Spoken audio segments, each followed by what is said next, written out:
So Sam, let me ask you. All right. COVID, right? COVID happens. How has acting and the world of acting changed with the coronavirus? Oh my God. I mean, Just move that mic a little closer to you. okay. How has it changed? I mean, it's changed everything. I mean, in the first couple months, nothing was happening at all. I mean, it's actually so crazy. So I had like booked this commercial like early March, and then we were set to shoot.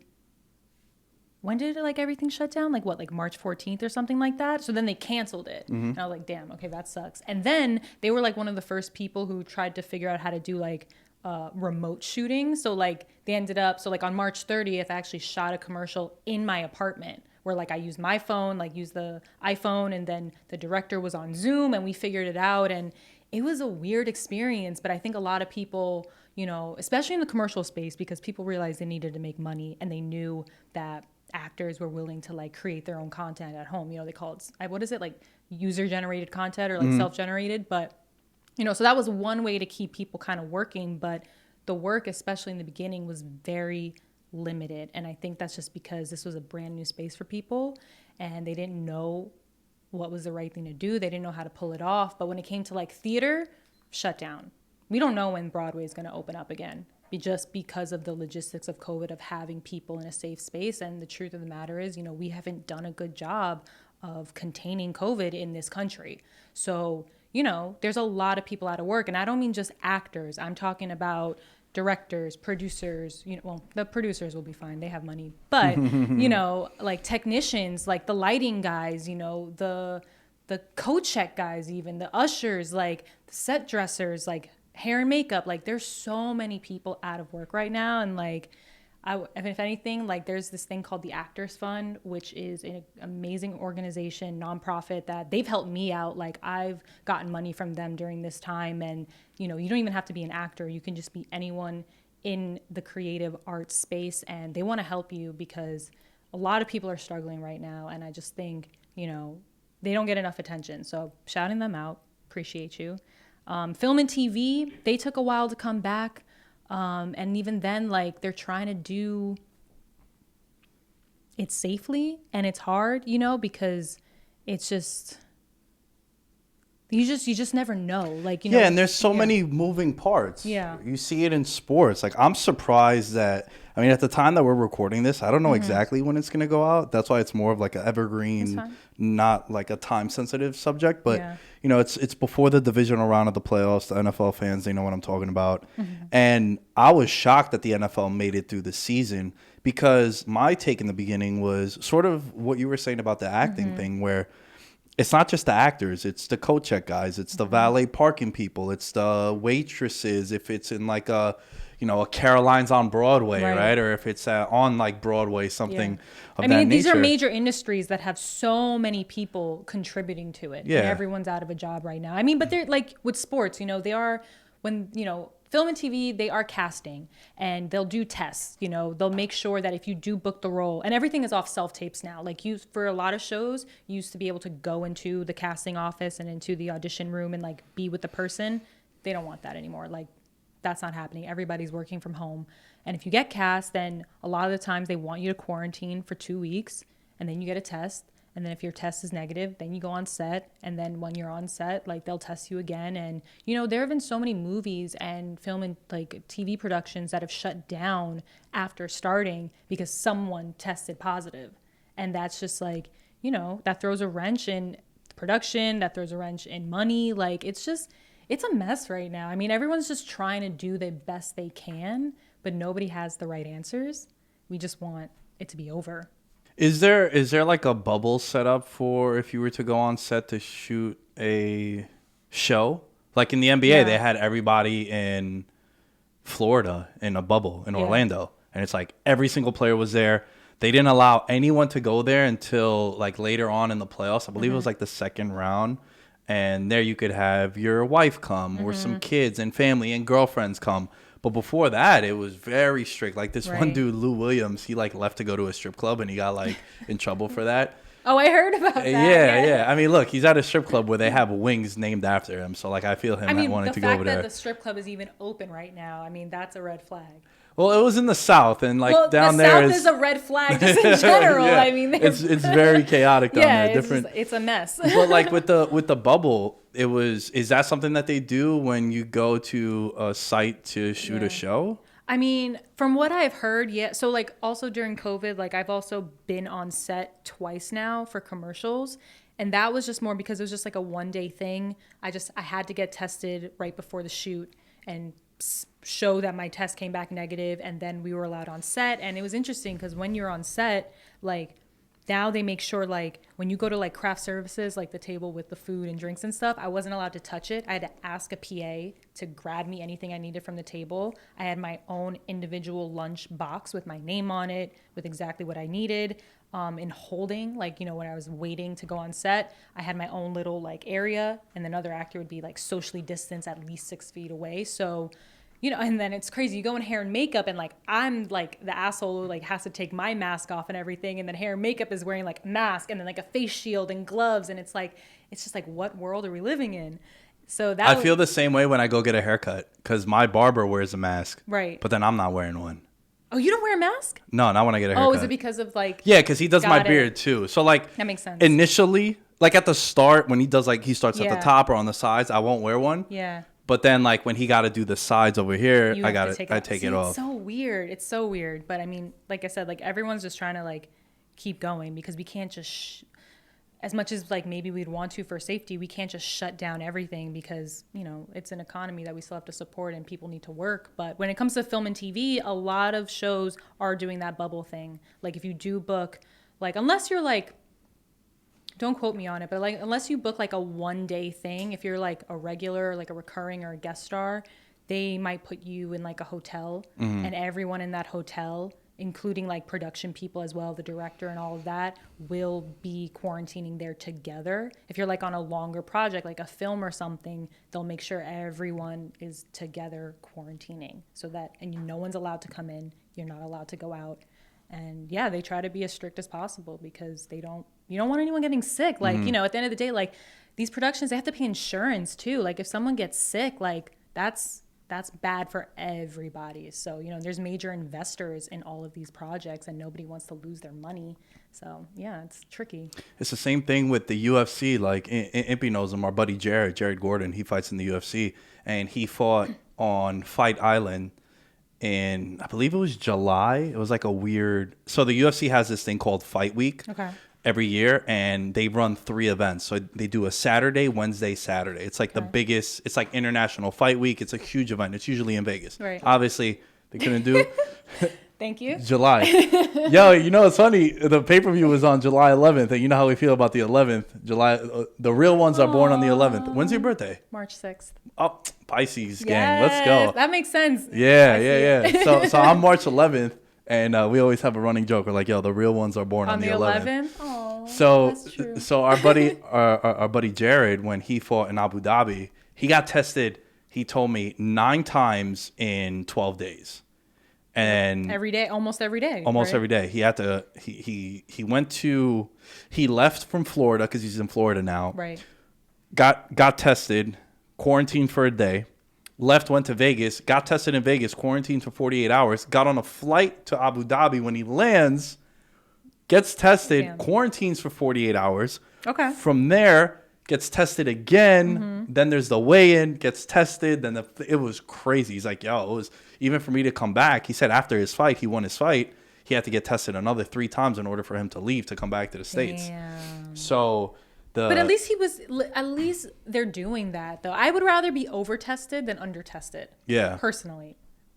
That's just me. You know? Yeah, I got tested this week, actually, because I've been running ever since. I mean, I always was running, but I ran a lot more because of quarantine. Yeah. So I was doing like 30 to 35 miles a week. Damn, like I was going on like, I would get runner's high, where there was one time I ran for 10 and a half miles straight through.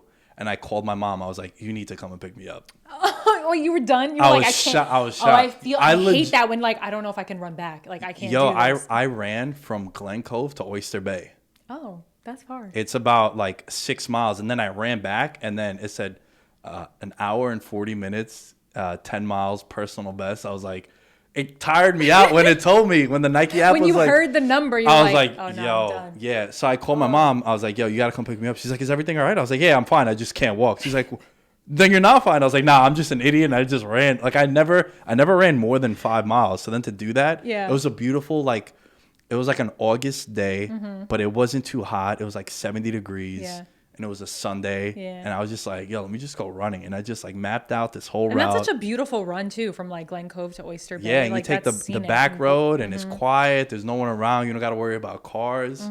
So that was something I picked up. So a week ago, I went running. I was telling Ippy this before, and I ran like 4 miles, and I walked from the Matrix, the gym where Portobello is, to my apartment after running 5 miles. And I'm sweating, my Under Armour's soaked, and at the time, it wasn't until I got to my apartment, I was like, wow, that was dumb. I definitely caught a cold. But nowadays, if you have a cough or something, you're like, oh you're my scared. God. You're so scared. Yeah. So, and my mom's birthday is coming up too. So I'm like, oh man, I got to go and get tested. So this was the first time I got tested. And I took 2 tests. And I did like the PCR. PCR. And then I also did the rapid. So both were negative. Because I also had people coming in. Like you're in here. Yeah. I had 2 people come in the other day. Alan came in also.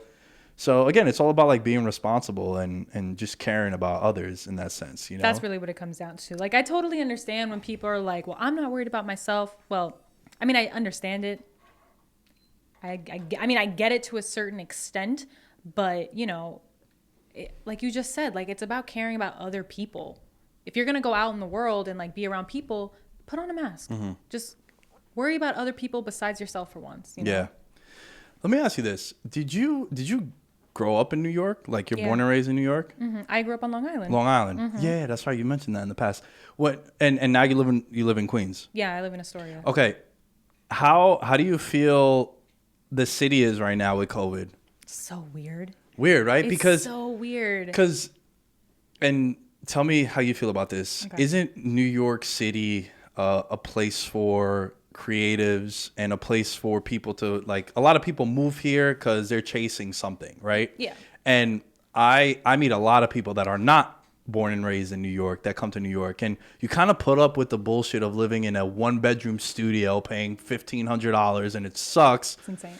Because you're like, yo, at least I'm down the block from the train and I could get to Times Square in 12 minutes, or I'm down Steinway Street and there's all these dope bars and restaurants, and now that's all taken away from you because everything's closed and with all the rules and regulations. How do you feel New York?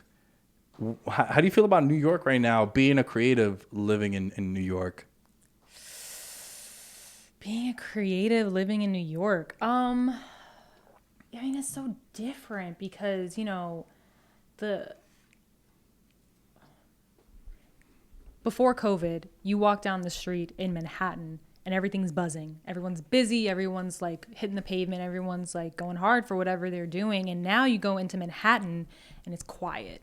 The energy is like completely dropped. And it's crazy because I used to live in Manhattan. I used to live in Hell's Kitchen. And I moved after like almost 3 years just because I got tired of feeling that constant buzz all the time. I learned about myself. Like I need like to remove myself from that in order to like recharge. And that's why moving to Astoria was like the best thing for me. And it's also the best place to live, I feel like. As someone that I spent the first 20 years of my life in Astoria, and then I moved to Long Island for about 9 years, and then I came back into Astoria. Ironically enough, I live closer to my high school now than I did when I was growing up. Yeah. That's funny. So I think it's the best mixture of the two, of like city living kind of and suburb.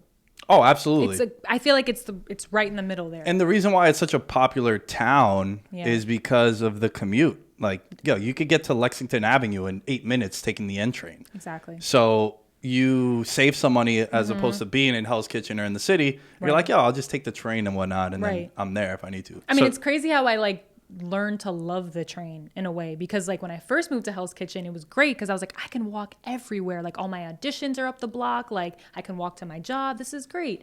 And then I realized like, no, I'm tired of walking everywhere. I'm tired of walking for 30 minutes straight in a rush. Like I'd like to like sit down and relax. So I do miss like that aspect of it. But I think what COVID has highlighted for people is that you really can be anywhere right now. I mean, the goal is, I'm sure, for people to come back to New York and let this be like a hub, you know, because there's so much like film and TV going on right now, but you don't need to be in the city for that, you know? Like, if anything, if you go into Brooklyn, you go into Long Island City, all the shows we watch on network TV, like FBI, you know, Law and Order, all that stuff, they're shooting in warehouses right around here.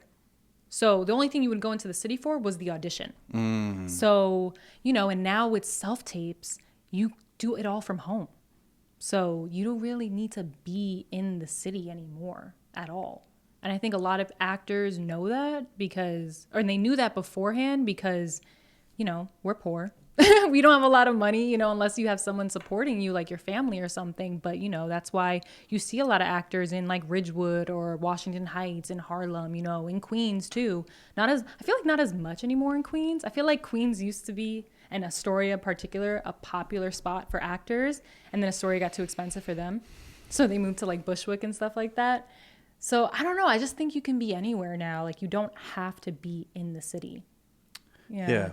Do you get support from your family, like with the dream chasing thing that you're doing? With the dream? It's so funny. I was just talking to my dad about this the other day because I was thinking about it actually. Yes, 100%. But it wasn't always like 100%. It took a while. It took a while. Well, it took a while for my mom. And I'll tell you why. Because my mom is an immigrant. My mom's from El Salvador. And, you know, she also grew up really quickly. She had a full family by the time she was 19. She had 3 sons. I have 3 older brothers. And, you know, she worked really hard when she came to this country to make a life for herself and for her kids and her family. And, you know. You're good, man. You don't need to be so stealth in the background. It made me feel where he's like creeping. Yo, he rotated that chair so slow. I thought he had to shit. He probably does. He probably does, yeah. Anyway. So grew up quickly. Grew up quickly. And just like, you know, my mom never wanted me to struggle, you know? And I'm not saying that like she spoiled me, but she just didn't want me to struggle. And before I decided to pursue acting full time, because I wasn't always doing this. Like I went to college, I went to City College, and I graduated with a degree in broadcast journalism and acting. It was kind of like a major. Oh, you got the degree that I should have had doing all this you stuff that I'm doing. Yeah. But I created it myself, so I could, you know, anyone listening, you can create your own major if you go to CUNY. So that's kind of what I did because, you know, I went into it thinking I was going to be like in PR. I quickly realized I hated it. It was like the worst thing ever. But I liked journalism, and that was my minor. And then I was like, I took an acting class because I thought, maybe it'll because I want to do like on camera, like what you do basically, but like more like reporting? On TV. Yeah, more like honestly, it was more like the E-News kind of thing. That's so you wanted to be like a host, like host. Maria Menounos. Yes, great girl. I love her. She's Greek too, so she's awesome, and she's a wrestling fan. It's like, oh, is she God. Really? Yeah, she's always like beautiful. At WrestleManias and whatnot. I love that. Yeah, I'm very simple. If you're like into wrestling and like can gamble, I was like, all right, I'm already sold. I love you, yeah. Maria. Where you at? Yeah, where you at, Maria? Or any Maria out there? We'll tag you on this. But no, that's what I thought I wanted to do. So I took this acting class to like, I thought it would help me on camera. And then I took it and all of a sudden I remembered that I wanted to do this since I was like a little kid.